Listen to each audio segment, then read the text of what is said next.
Hello everybody! Welcome back to my channel. If you're new here, my name is Daye, and for today's video, I am going to attempt to recreate this makeup look from Red Velvet's Joy, which she wore on the Dream concert that happened just a couple of days ago.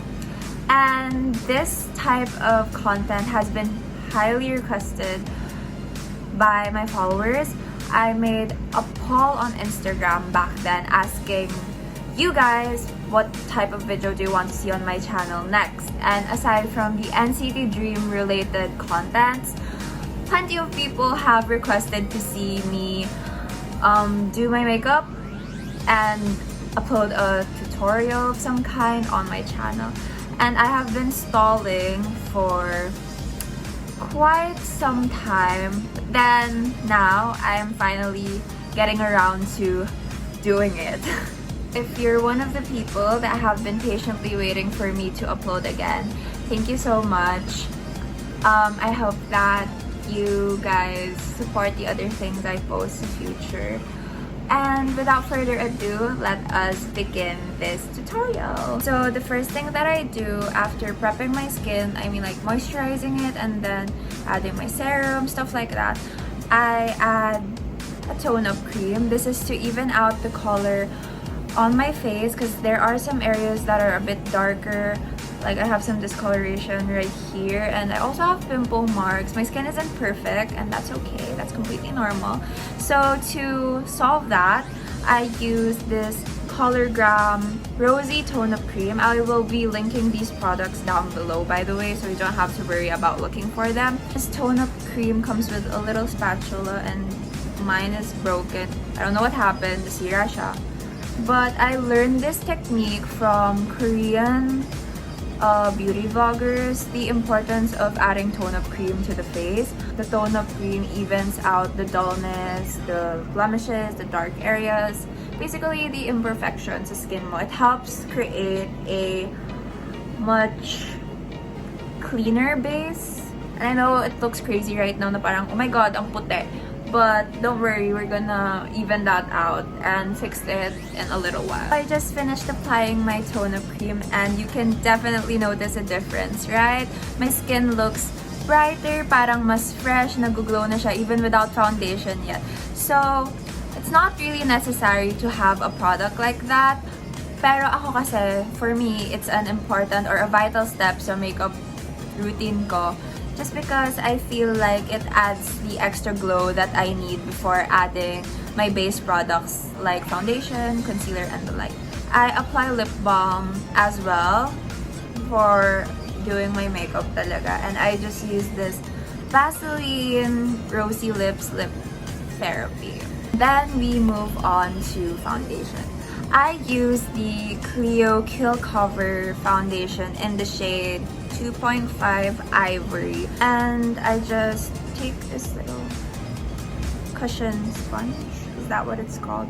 I dip it into my foundation and I just dab it onto my skin basically.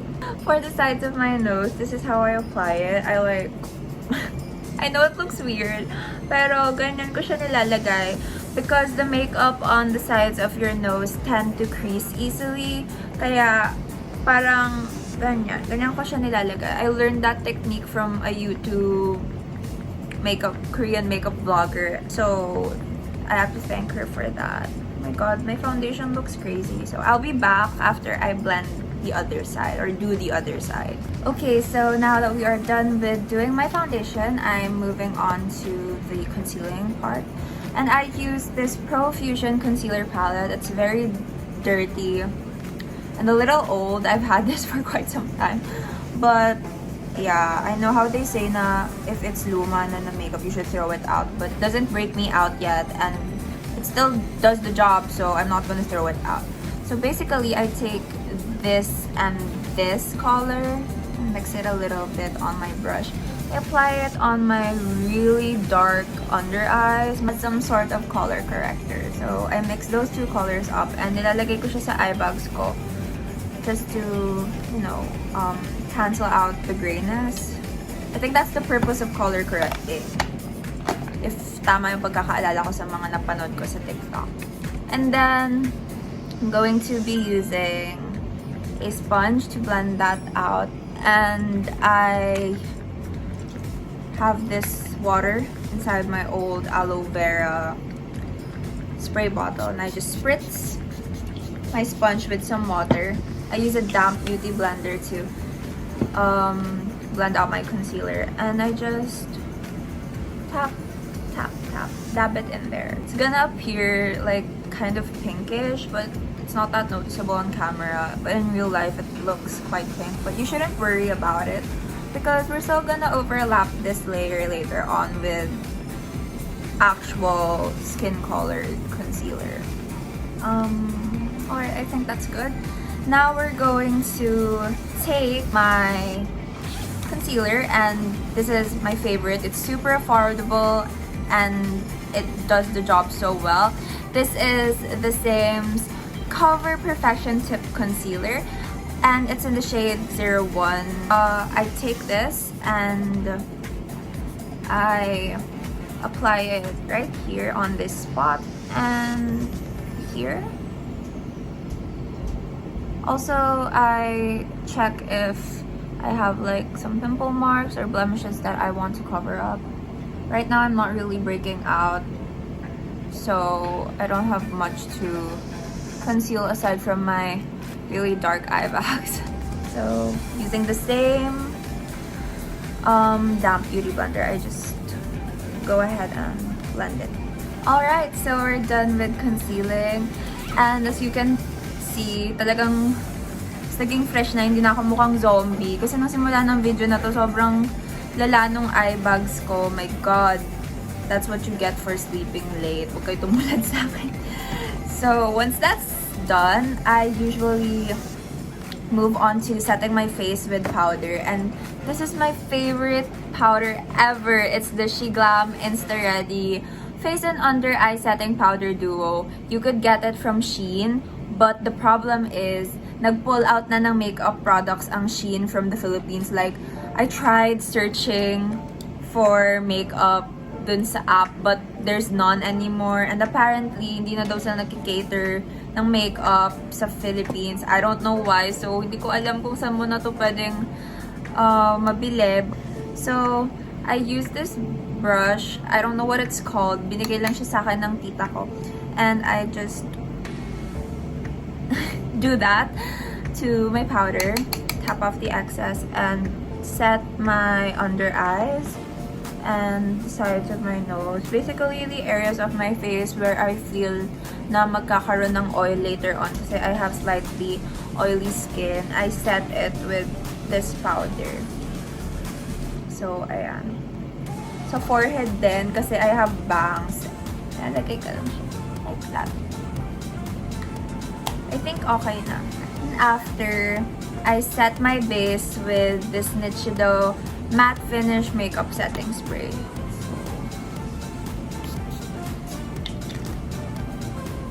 Para ma-lock in yung base. And I got this sa SM pala. So we're going to do my eyebrows. And I use the Etude House Drawing Eyebrow Pencil. And this is in, I think it's gray brown. I'm not sure, but ganun ata yung shade na ito. And just a little fun fact about my brows. I never let anybody else touch them aside from my mom. She's the one who shapes my brows and everything. I don't get it threaded someplace else or whatever. My mom just does it for me. So wala lang. Sobrang random, share ko lang. And also, my cousin, she asked me dati, yung kilay mo, how do you do it? I literally just follow the shape and fill it in sa areas where it looks sparse or kulang. So, this is what I do lang. Yan nga, I just fill in the areas which look kulang with this pencil. And, ayan. I just do it with a really light hand because you don't want it to look too thick. So, ayan. Also, let me just check the photo of Joy for reference. Hindi ko makita yung kilay niya. It's covered by her bangs. So, I'm doing my eyebrows the same way as how I usually would. Okay, I see it na. This is the makeup look that I'm following. So, I'm just gonna do my eyebrows the way that I normally do it. So, I think yung important part ng makeup look niya is yung eyeshadow talaga. So, later on, dun talaga tayo magiging technical. Wow, technical! After I use that pencil, I use this Eyeshadow eyebrow gel, clear eyebrow gel. This is super affordable, like less than 100 pesos. I got this from SM as well. And I just set my brows in place using the gel. So, ayan.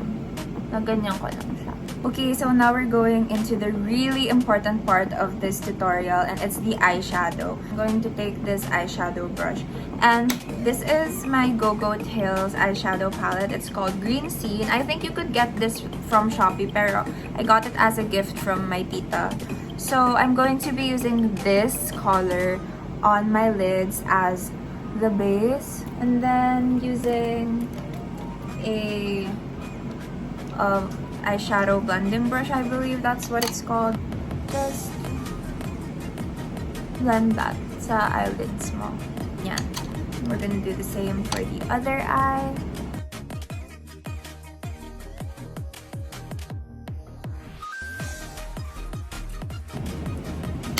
There. So, sobrang light niya lang, but that's how it's supposed to look like. Kasi, looking at her photo here, as you can see, diba, ganyan yung color. And then, all over the lid, my super light shimmer. Hindi buo yung glitters ng shimmer na ginamit niya sa mata. It's pretty sheer. I took another one of my eyeshadow palettes out kasi I can't find a sheer colored glitter like this one on my orange eyeshadow palette. I'm using the Boss Squad eyeshadow palette, and I highly recommend this for beginners. It's super affordable, pigmented, nice. It's just, I love it so much. This is not sponsored, by the way. Pero, I'm going to be using this glitter right here, and I usually apply the glitters on my lids or on my eyes with just my finger, the ring finger. Just take a little bit of that. See, look at the color. It's nice, diba? So, I will put that all over my lids. Medyo hindi siya ganun kahalata sa camera, but in real life, kita siya. So, I just put that all over my lids because that's how it looks like on her. So, ayan. Up close. I'm just gonna apply this champagne color, just dab it a little bit and put it here just to add a little more than sa glitter. Parang champagne din yung color nito. So, I'll just add it sa center ng lids ko para magmukha lang siyang mas shimmery. Next up, we're going to do the Aegyo sal, and that's the part here sa ilalim ng eyes. So, how do you find your Aegyo sal? Hindi ka lang magdo-drawing ng random line sa ilalim ng eye mo, okay? This is how I do mine. I smile. Like that. I know I look like a fool, pero I smile like this. And this part right here, that's the Aegyo sal. So, using a really thin brush, I take this Squad nude eyeshadow palette, and I just take this color right here. Kita nyo, gamit na gamit siya. I load a little bit on my brush, tap it, and just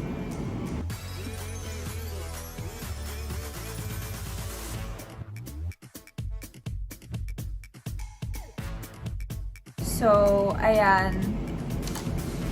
I know it looks crazy right now, but I have to say this again. Trust the process. So, after I outline yung part ng mata ko na yan, I use this white eyeshadow from the same palette sa Squad, which is the nude eyeshadow palette. And sa loob ng outline na yon, ilalagay ko yung white na eyeshadow.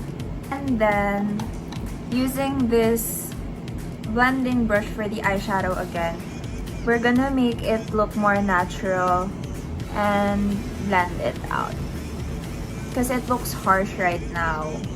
Pero when you use this, mukha na siyang natural, diba? I'm going to be taking the same eyeshadow palette na I used kanina for the base of my eyelids. And kukuha tayo ng ganyan na color. I think this. Medyo strong yung pagka-orange niya. I'm surprised, but can make that work. And then we'll add a little bit of this na may pagka-brown na gold. Dun sa center, minimix ko lang tong dalawa.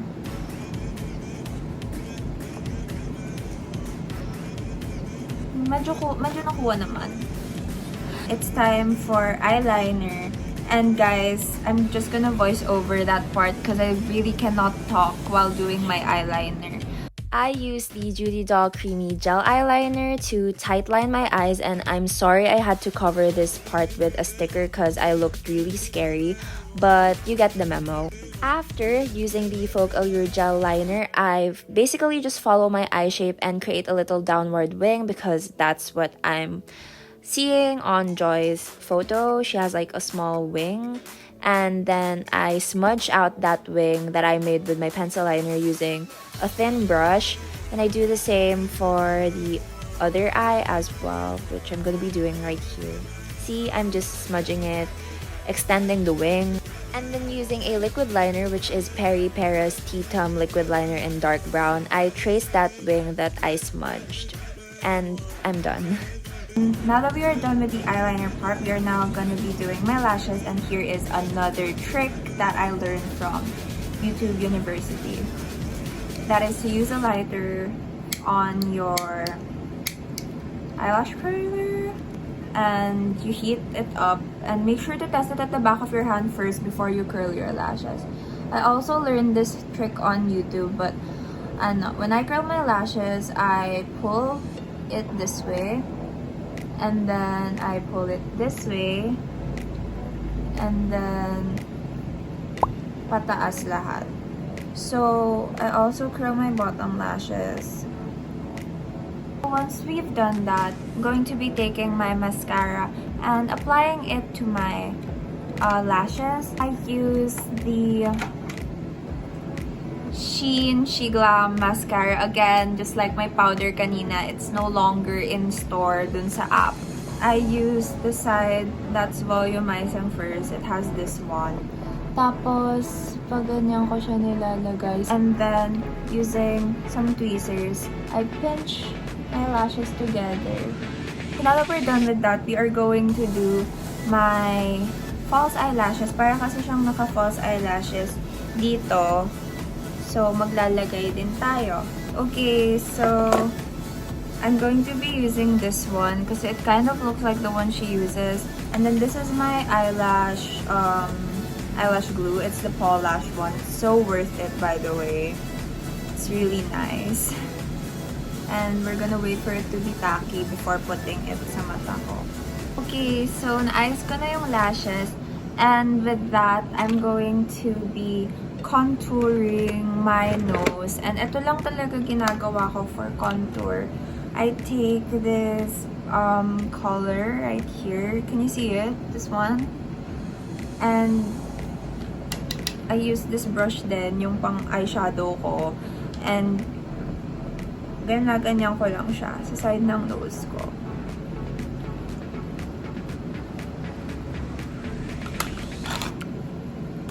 And I blend it with my fingers ng ganyan. And then I'm good.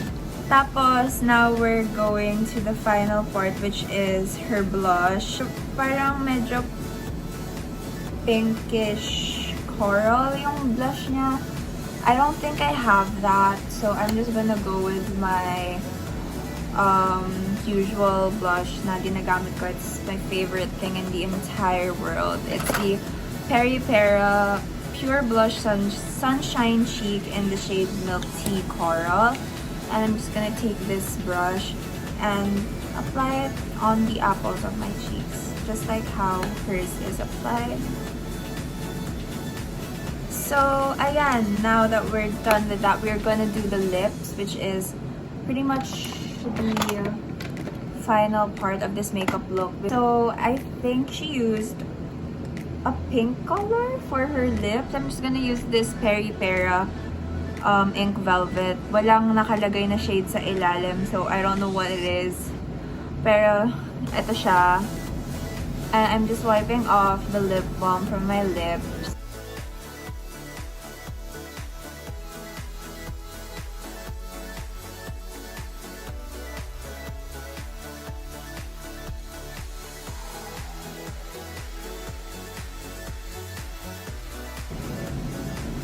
Ganyan. And I'll be back when I changed my outfit and did my hair. Here is the finished look. Thank you so much for watching. Make sure to leave a thumbs up if you enjoyed the video and subscribe to my channel to see more content of mine in the future. Bye!